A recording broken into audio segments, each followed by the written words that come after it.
So vir Here wil sê, "Hey, ek het jou geroep vir meer as waarmee jy besig is." God het groter drome as wat ons baie keer wil hê. Daar's twee redes hoekom ons nie by die Here stil raak nie. Rede nommer 1 is, pas jy by God se plan aan? Is jy iemand wat gevorm word deur die woord van die Here, of laat jy God aanpas by jou?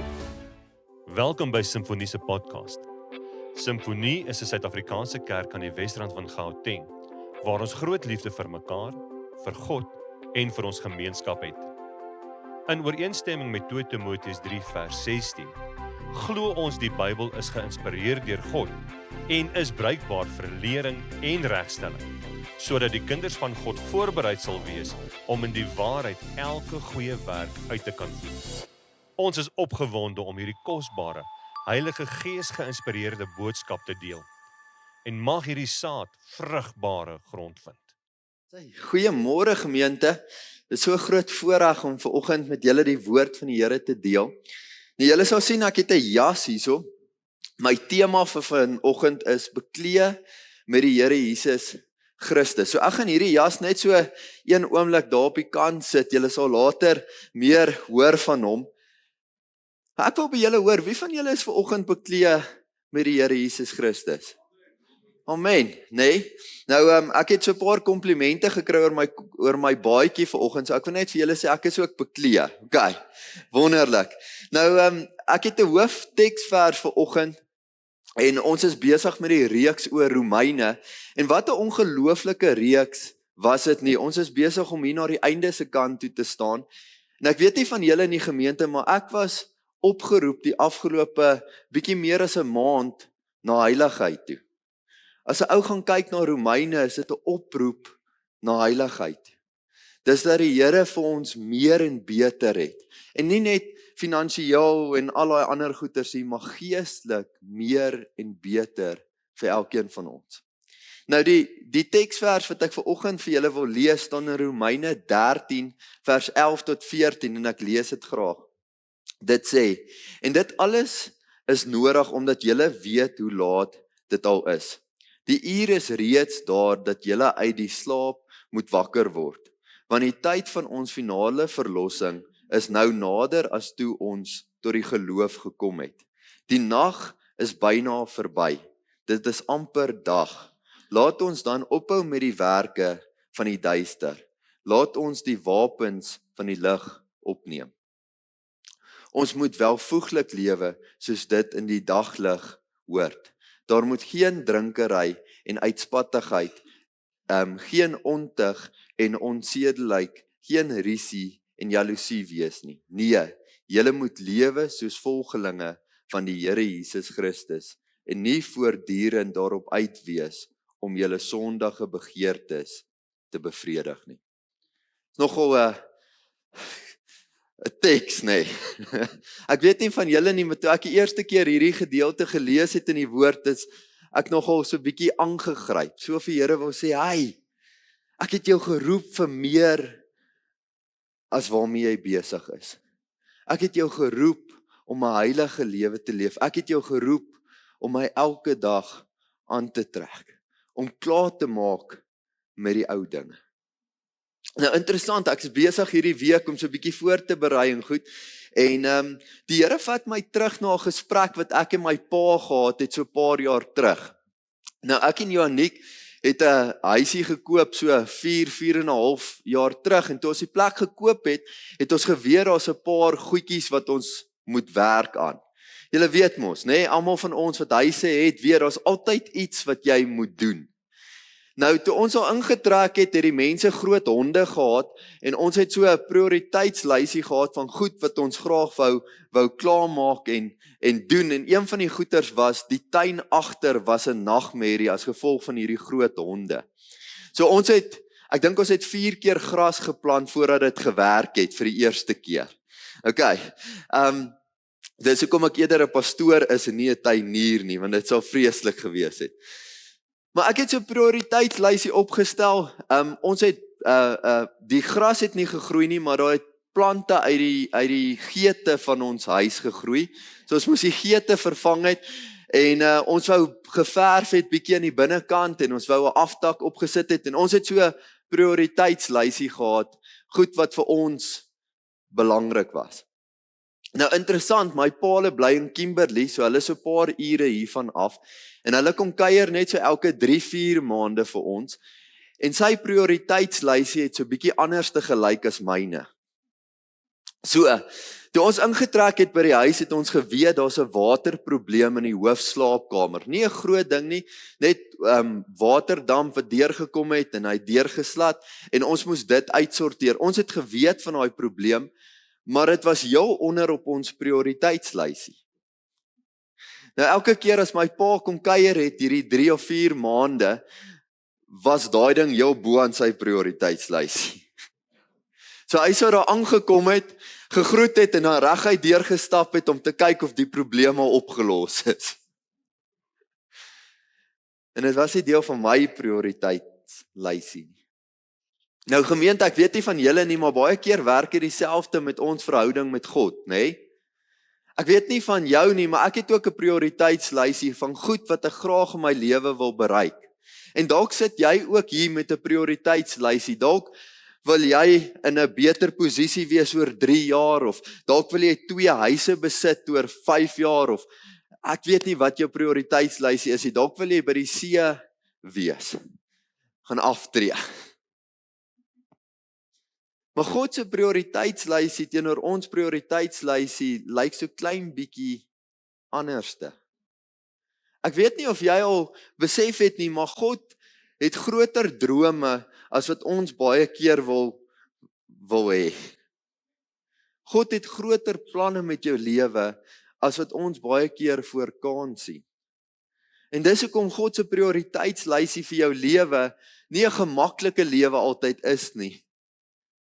Dit lyk anderste as jou prioriteitslysie. En ek wonder hoeveel van ons gaan raak werklik stil en gaan hoor by die Here, Here, wat het U vir my lewe beplan? Wat is U doel en U planne met my? Wat is U doele en plan met my gesin, Here? Waar wil U ons gebruik? Waar wil U ons gebruik? Nou, interessant, daar's twee goed en ek wil vanoggend so 'n bietjie oor dit gesels. Daar's 2 redes hoekom ons nie by die Here stil raak nie. Rede nommer 1 is want die lewe is te besig. Enige iemand van julle al daai verskoning gebruik? Moenie jou hand opsteek nie. Okay. Nee, ons praat van die lewe so besig, is so gejaag. Ons kom nie by alles uit nie. En dan noem ons dit 'n moderne probleem, nê. Nou interessant, hierdie probleem van te besig wees is eintlik 'n baie ou probleem. Dit kom al van Jesus se dae en ek wil graag vanoggend met jou verhaal deel wat praat van hierdie te besig wees met goed wat geen doel het nie. Baie keer ons prioriteite wat vir ons belangrik is, maar wat geen goeie eindresultaat het nie. Ek wil dit graag vir jou lees. Die verhaal skop af in Lukas 10 vers 38 tot 42 en julle kan oophou by Lukas as jy jou Bybel het, want ons gaan vanoggend baie uit Lukas uitgesels. Nou Lukas 10 vers 38 sê die volgende: Op hulle reis het Jesus in 'n dorp gekom waar 'n vrou Martha hom as gas ontvang het. Sy het 'n suster gehad, Maria, wat aan die voete van die Here gaan sit en na sy woorde geluister het. Maar Martha was baie bedrywig om alles klaar te maak. Sy kom toe daar staan en sê: Here, hinder dit U nie dat my suster my alleen laat bedien nie? Sê sy moet my kom help. Maar die Here antwoord haar: Martha, Martha, jy is besorg en bekommerd oor baie dinge, maar net een ding is nodig. Maria het die beste deel gekies en dit sal nie van haar weggeneem word. Ek wonder as ons bietjie moet gaan kyk na ons lewe. Ek het Woensdag hierdie oefening so bietjie met die tieners gehad en ek was nogal verbaas oor hoeveel tyd hulle in gebed spandeer.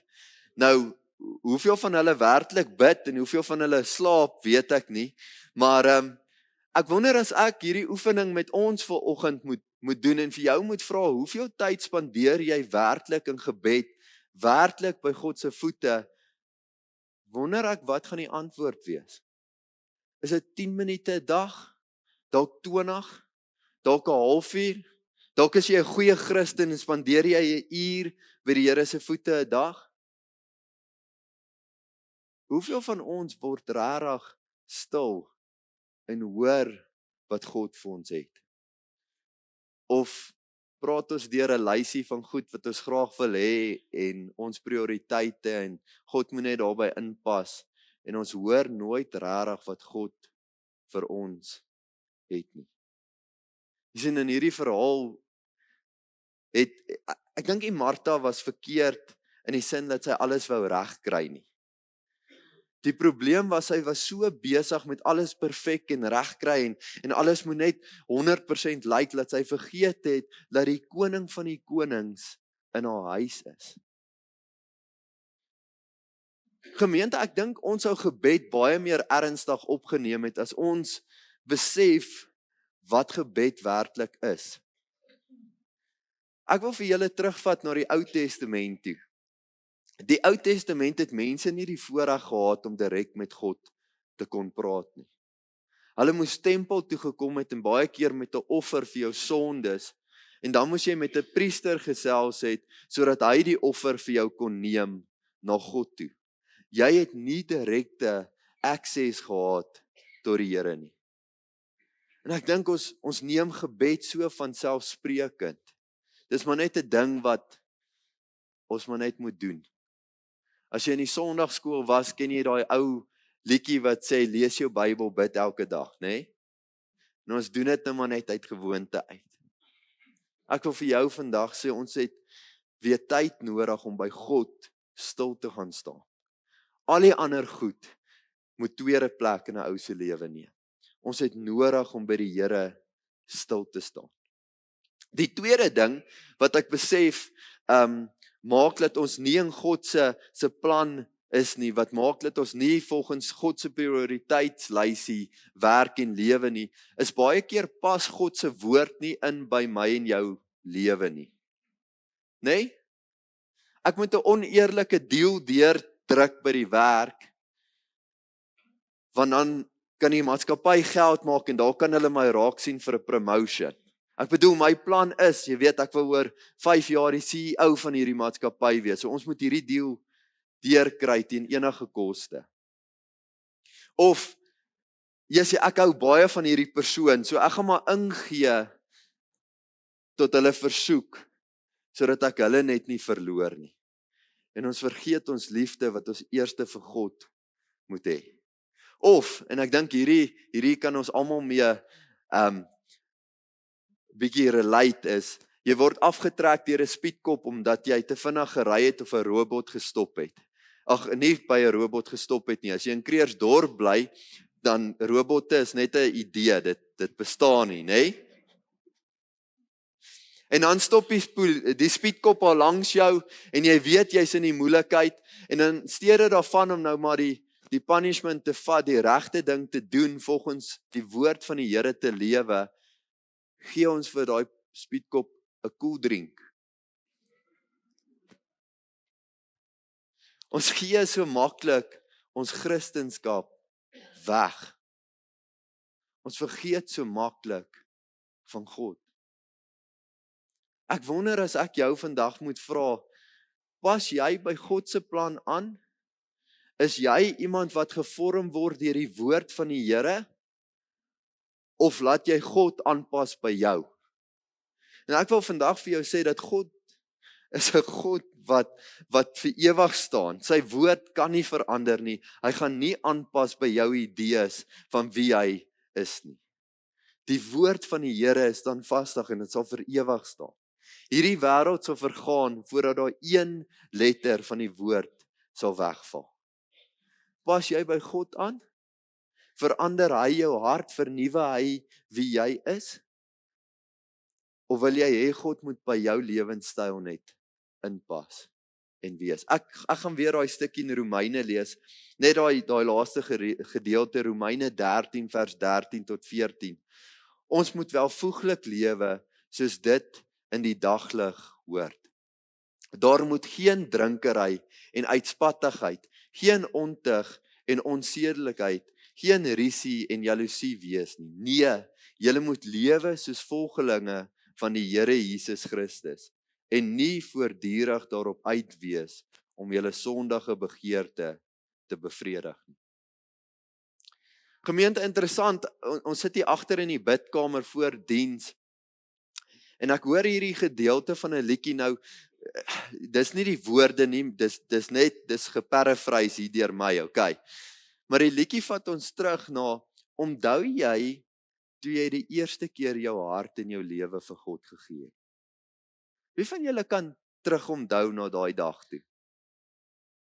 Ek weet nie van julle nie, maar ek onthou daai dag soos gister, waar ek God vir die eerste keer ervaar het, waar hy 'n realiteit vir die eerste keer in my lewe geword het, waar ek hom ingenooi het om die koning van my lewe te wees. Jy sien, daai dag het ons die ou lewe, hierdie ou jas, neergelê. Ons het klaar gemaak met wie ek was en 'n nuwe baadjie aangetrek. Ons het 'n nuwe lewe gekry. God het al ons sonde kom skoon was. En die woord van die Here sê, hy dink nie eers meer aan ons vorige lewe nie. Maar ons as mense is nogal 'n snaakse ding, nê? Jy sien, ons het sekere prioriteite wat ons najaag en soek. En baie keer het ons nogal die geneigtheid om terug te kom hier na hierdie ou lewe toe. Here, maar ek wil net weer voel hoe voel dit. Here, ek gaan hom net gou so vinnig aansit. Here, hierdie ou het voor my ingery. Bly u net gou in die kar. Ek gaan net gou hierdie ou. Nee? Ons het 'n geneigtheid om hierdie ou lewe weer op te tel en te vergeet dat ons 'n nuwe lewe het, 'n nuwe baadjie, dat ons Christus moet aantrek elke dag.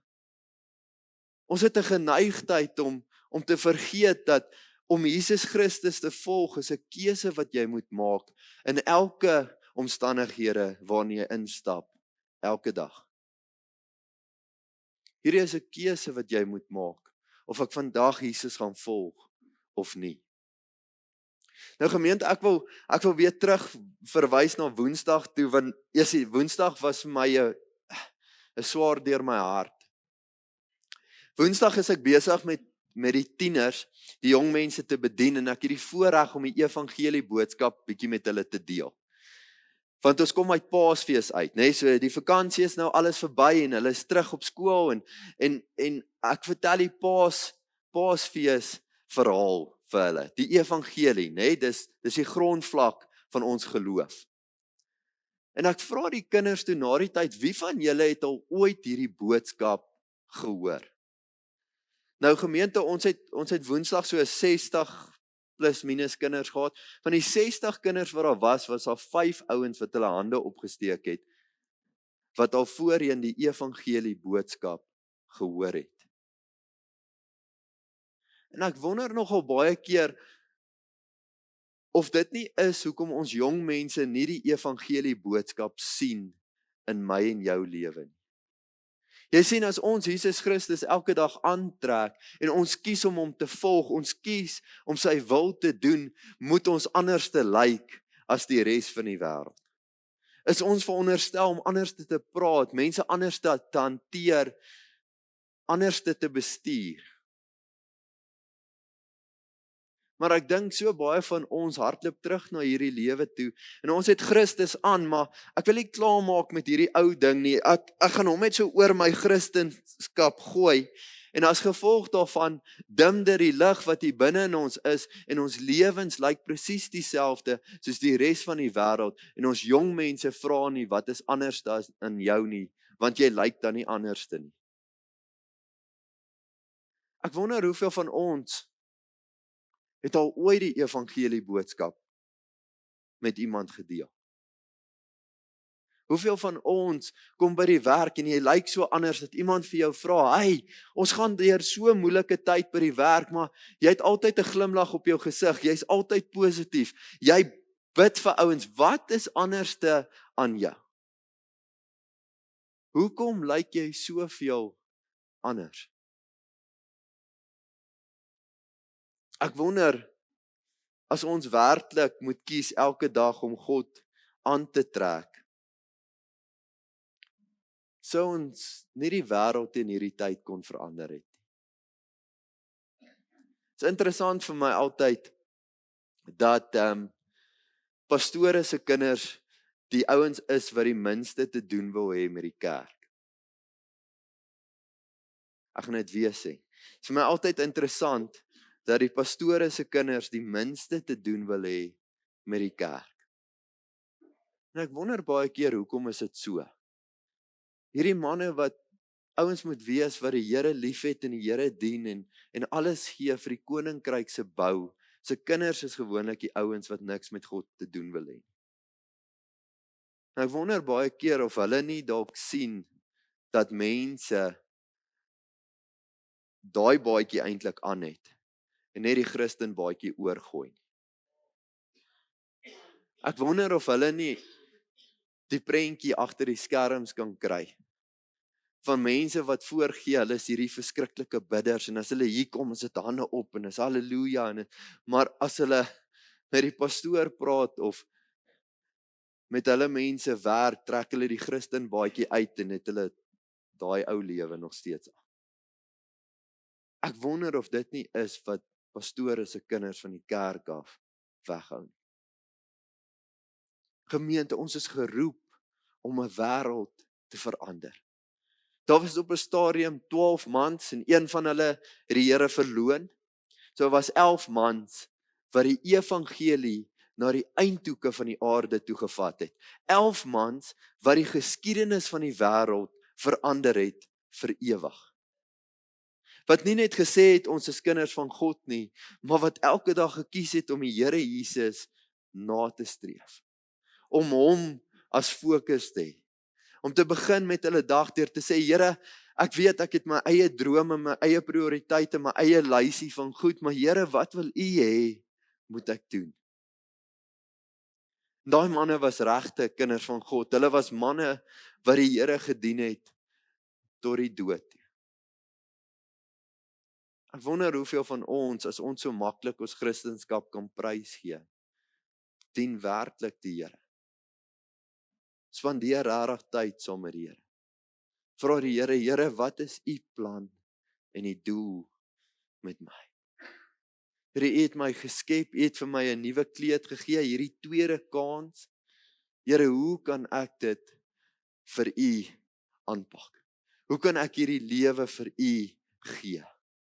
Maar ek het twee gedeeltes wat ek nog vir julle wil lees uit die woord van die Here uit. Die eerste een is in Lukas 13 vers 6. Nou ons praat baie uit Lukas uit vanoggend, ek weet nie hoekom nie. Dis 'n gelykenis wat Jesus self vertel het en ek wil dit graag vir julle lees. Daar staan, daarna het hy hierdie gelykenis vertel. 'n Man het 'n vyeboom gehad wat in sy wingerd geplant was. Toe hy vrugte daaraan kom soek, maar niks kry nie, sê hy vir die tuinier, kyk, dis nou 3 jaar dat ek aan hierdie vyeboom vrug kom soek, en ek kry niks nie. Kap hom uit. Waarom moet hy langer die grond uitput? Maar die tuinier antwoord, meneer, laat hom nog hierdie jaar staan. Ek sou die grond rondom hom omspit en bemest. Miskien sal hy dan volgende jaar vrug dra. Maar so nie kan U hom uitkap. Dis 'n vreeslike gelykenis, nê? En dit praat van ons as kinders van God. Julle geweet, gemeente, die ding wat maak dat ons nie kan vrug dra nie, is hierdie ding. Jy sê, want ons het God aan, ons kies Jesus Christus, maar ons wil nog steeds, jy weet, deel wees van die wêreld, ons wil nog steeds so 'n bietjie van die ou lewe hê, ons wil nog steeds, en voordat ons kan vrug dra, dan hou hierdie ding ons weer vas. Dan maak hierdie ding dat ons vrugte vrot word. Nou interessant, ek beleef hierdie jaar iets interessant. Ons het so Crenadella boom daar by die huis, so is eintlik 'n rankplant, dis nie heeltemal 'n boom nie. Hierdie Crenadella het al ons hele muur so oorgeneem. En hy was eintlik besig om op my dak te klim en goeters, en hy het vrugte gedra soos wat julle as gemeente nie kan glo nie. Ek het Crenadellas geëet tot dit by my ore uitgekom het. En op 'n dag, hierdie boom het hierdie ongelooflike hoeveelheid vrug gedra, en op 'n dag niks.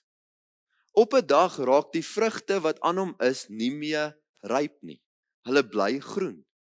En die boom het so ewe skielik net begin doodgaan.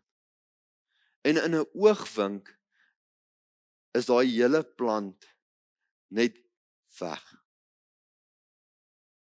En die Here sê vir my, wel ek was besig om die dooie takke en goeters af te breek, en ek vra die Here, wat gaan hier aan? Ek verstaan nie. Al die ander goeters in die bedding doen 100% great. Ek bedoel, daar's nie goggaatjies of goeters wat ons kan sien, of die grond is goeie grond, my suurlemoenboom groei ook, hy dra ook vrug, maar hierdie Crenadella boom wat so mooi gedra het, hoekom het hy dood gegaan? En dit is asof die Here my terugvat om te sê, want hy het die ou lewe opgetel. Gemeente, mag ons mense wees waaraan Jesus vrug vind as hy kom soek. Mag ons mense wees wat vrug dra vir die koninkryk. Mag ons klaarmaak met die oue, want dit is verby. Mag ons onsself uitstrek na dit wat vorentoe lê. En dan gaan ek afsluit met hierdie ongelooflike gedeelte. Ek deel so 'n bietjie met pastoor Ed oor hierdie laaste versie, en hy sê vir my, hy wonder nogal, hoe gaan ek hierdie inbring by my preek? Maar dis alles gedeeltes uit Lukas uit, wat ek graag met julle as gemeente vanoggend wil deel, want ek dink baie keer, ons as kinders van God, kom op 'n plek waar ons voel, ons verdien dit wat ons het. Nee? Jy al ooit gedink by jouself, wees jy, ek werk hard, ek verdien wat ek het.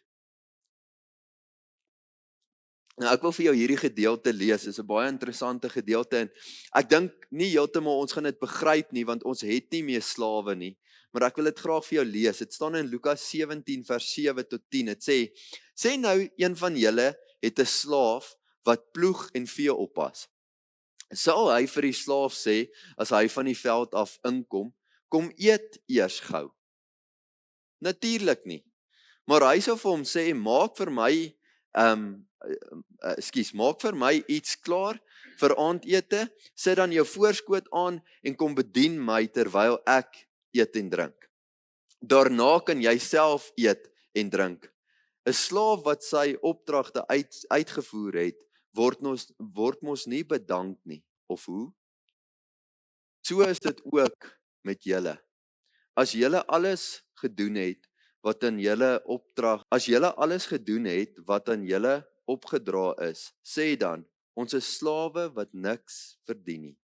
Ons het gedoen wat van ons verplig was om te doen. Dis 'n groot gedeelte, nê. Sien ons kry baie keer hierdie ding van, nee, maar Here, ek lewe goed, ek verdien dit wat ek het. Ek is op 'n goeie plek, Here, ek verdien dit. Baie van ons wat hier sit, wat deur moeilike tye gaan, wil ek vir jou een ding sê, die Bybel sê, in hierdie lewe sal jy verdrukking ervaar. Ek wil vanoggend vir jou sê, jy's op 'n goeie plek. Die Here het vir jou meer en beter, maar jy's op 'n goeie plek. In hierdie wêreld sal jy verdrukking hê. Maar hou goeie moed, want die Here het klaar hierdie wêreld oorwin. Gemeente, vanoggend wil ek vir jou sê, God se genade is so ongelooflik groot vir ons. Ons verdien niks nie, en tog gee hy vir ons alles. Ons verdien nie ons huweliksmaats nie, en baie van ons kla ook nogal oor hulle, nê? En tog het God vir jou daai man en vrou gegee om te koester, om lief te hê, om soos Jesus op te pas en na te kyk. Ons verdien nie ons gesinne nie. En tog het God vir jou 'n gesin gegee om die joys van die lewe te ervaar. Ek weet nie van julle nie, maar daar's vir my niks beter as daai dogtertjie vir my uit haar keel uit vir my lag. Né? Ons verdien dit nie en tog het God ons gesinne vir ons gegee. Ons verdien nie die werke wat ons het nie. Ons verdien nie die karre wat ons ry nie. Ons verdien nie die huise waarin ons bly nie. Mag ons altyd die mentaliteit hê van ek is net 'n slaaf vir die Here Jesus. Alles wat ek goed doen, alles wat ek reg doen, doen ek omdat ek 'n slaaf is vir God. Nie om 'n prys te betaal. En dan die grootste ding hiervan alles is, ons verdien nie om 'n tweede kans te kry nie. En tog het Jesus aarde toe gekom, vir ons gesterf, sodat ons 'n tweede kans kan hê. Ek wil vandag vir jou sê, hou op terug beweeg na daai ou lewe toe. Gryp hierdie tweede kans met al twee jou hande aan. Dra vrug, gemeente. Mag ons anders te wees, sodat die jong mense jou kan vra, oom Tannie, ek sien daar's iets anders in jou, ek wil dit hê wat jy het. Ek wil 'n lewe hê soos wat jy het. Mag ons God se genade aangryp en in sy liefde leef. Halleluja en amen. Mag hierdie kragtige woord van Pastor Franco jou inspireer om die evangelie van Jesus Christus te deel in woord en karakter. En mag die Heilige Gees jou herinner aan sy woord sodat jy voorbereid sal wees vir elke goeie werk.